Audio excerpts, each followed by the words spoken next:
The title of this book is The 1619 Project, Born on the Water, by Hannah Nicole Jones and Renee Watson, illustrated by Nicholas Smith.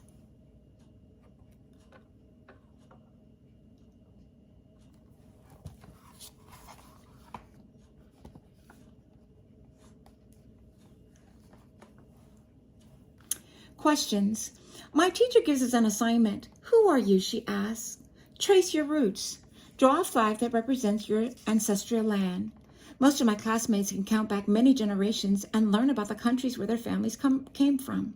They draw their flags, but I leave my paper blank. I do not know where I began, what my story is. At home, Grandma asks, how was school? I tell her about the assignment, how I couldn't finish it, how I can only count back 3 generations here in this country, where my parents, my grandparents, and my great-grandparents were born.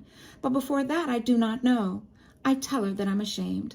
Grandma gathers the whole family, says, come, let me tell you about your beginning. Let me tell you where you're from. What Grandma tells me. They say our people were born on the water, but our people had a home, a place, a land before they were sold. 400 years ago, in 1619, our ancestors were taken and brought here on a ship called the White Lion, a whole year before the Mayflower arrived. But before that dreadful voyage, there was a time when they did not pray for freedom. There was a time when they did not sing about overcoming. Their story does not begin with whips and chains. They had a home, a place, a land, a beginning. Their story is our story. Before they were enslaved, they were free. They had a language. They spoke Kimbundu, had their own words for love, for friend, for family. The kingdom of Dongo was settled between Lakula and the Kwanzaa rivers on a high plateau in West Central Africa. The people were good with their hands, knew the power of a seed, how to plant it, water it, how to make something out of nothing. The people were good with their minds, good at math and science. They used shells for money, counting, recording, trading. They knew what their work was worth.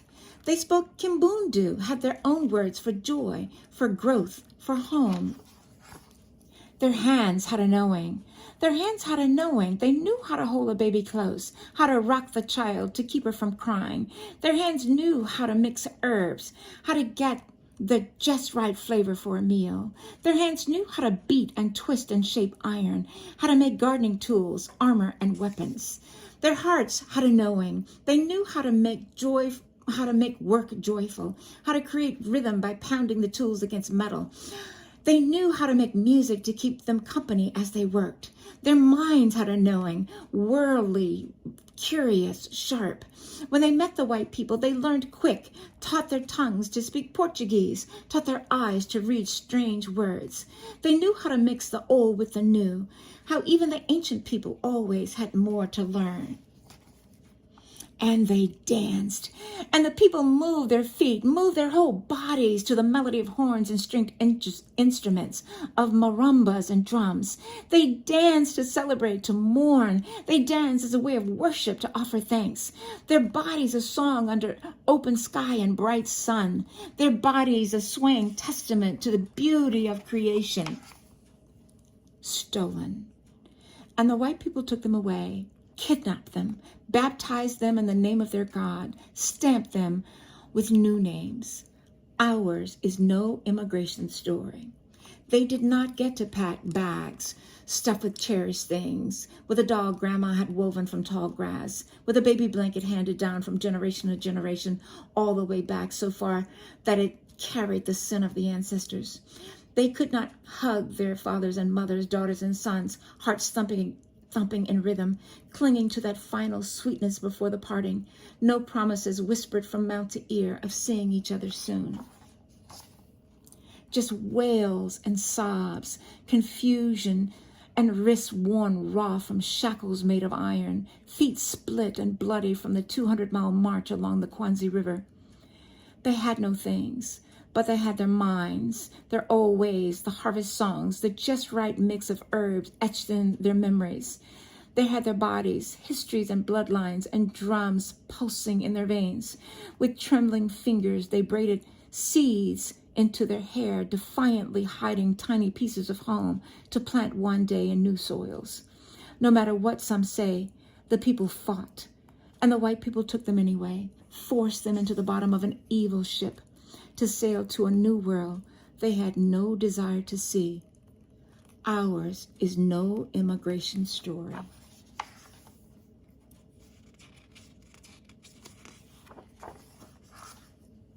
The White Lion. No one knows how long it took before they knew they would never see Dongo again, never run along the high plateau or throw their heads back and giggles with their best friends. Maybe it was the second month or the third, when they had not seen the land or any land for so many days they could no longer count. Some could not bear the pain. They refused to eat. They shut their mouths until their hearts gave out. Others tossed themselves into the teal eternity of the Atlantic Ocean, swimming one last time with the ancestors. Sickness and hunger, filth and cruelty took the others, almost half. But those who did not die resolved to live no matter what. Packed in dark misery, strangers chained together, head to feet, hip to hip, in the bottom of a ship called the White Lion. They saw these strangers, men, women, children, kidnapped too, from many villages. These were their people now. These many people became one people, a new people. And that is why the people say, we were born on the water. We come from the people who refuse to die. Point Comfort. Finally, the ship stopped moving, and the people were dragged to the deck. They closed their eyes against the light of the sun they had not seen since Mother Africa's coast. They closed their eyes against the sight of a land that was not theirs. They cried a silent cry as white men spoke strange words talking about their bodies, and with a handshake traded another's child, another's mama and daddy, 20 to 30 beloved human beings in all, for a few pounds of food and drink. 400 years ago, in the year 1619, the white people called this land Virginia, a sweet-sounding word for a place of such pain, a sweet-sounding word for the place where American slavery began. Tobacco fields. From sun up to sundown, the people worked the fields, growing and harvesting tobacco. The crops were sold to Europe, bringing wealth to Virginia, but the enslaved people did not get anything in return for their labor. The people worked and worked. When the people grew weary, they remembered their yesterdays, remembered their songs from Dongo, sang them to ease their spirits. As they sang, they looked into the future, hoped for better days, planted prayers into the heavens, praying for freedom. How to make a home. After a long day's work planting tobacco in the fields, after brutal treatment, after nothing to show for their hard work, sadness would come, a longing for Dongo, for the mamas, for the daddies, for the friends they could no longer hug and talk with under the warm sun. We are in a strange land, they said, but we are here and we will make this home. We have our songs, our recipes, our know-how. We have our joy. We will love, laugh, sing, and hug our children as tight as you can hug a child. We will survive because we have each other. And so the people planted the seeds they carried over the ocean, snuck to visit one another in the dark of night, sang songs, swapped tales of yesterday, remembering. And the people planted dreams and hope, willed themselves to keep living. And the people learned new words for love, for friend, for family, for joy, for grow, for home. We are in a strange land, they said, but we are here and we will make this home. We have determination, imagination, faith. We will survive because we have each other. The Tuckers of Tidewater, Virginia, 1624. Anthony and Isabella, enslaved on a plantation of Captain William Tucker and his wife Mary Tucker. Two ordinary people forced to till the soil, forced to build a country they were not from, found a way to build a love for each other, to marry and create a family, a legacy. They did not know their family would be the start of a new people. They were just two ordinary people who had a son, a new beginning, a promise to live on and on. William Tucker. Hope is a promise. Faith that a better day will come. Belief that things will not always be this way. Hope is refusal to give up, to die out. Hope is a child born. Way back then, hope had a name, William Tucker. He was born to ordinary people, a man and a woman who were not free, but who believed in freedom, who were not free, but who believed that one day freedom would come, even if they never saw it. These two ordinary people gave life to an extraordinary child. A child not of Africa, a child not of Europe, a child nor of the native peoples already here, but a child of the new people formed on the water. The first black child born in the land that would become the United States, the first truly American child. Resist. Life was hard, and it would get harder for generations to come. White people told the people they were not human, that the people were things to be bought and sold and given as gifts alongside horses and chairs. When the people were beaten, they said the people did not feel pain. When they sold the people's children, they said the people didn't love. These were lies they made up so they could feel okay about slavery. It is wrong, always and forever, to own human beings. It is wrong, always and forever, to treat human beings as like things. The people fought back. For 250 years, the people resisted every day in ways big and small. For 250 years, the biggest resistance of all was that the people kept living. Legacy.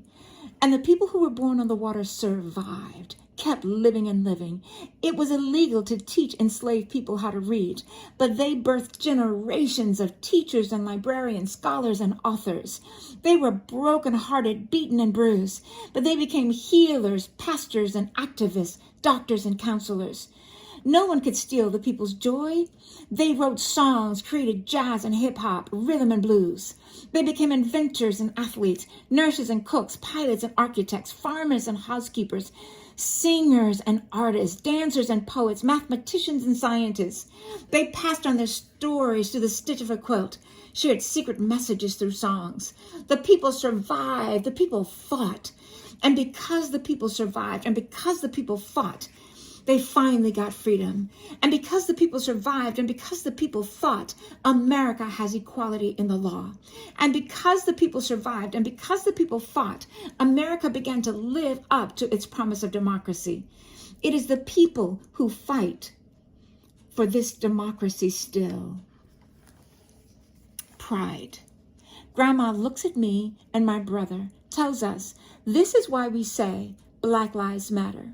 Why we celebrate Black girl magic, why we believe we are our ancestors' wildest dreams. Never forget, we are their hope.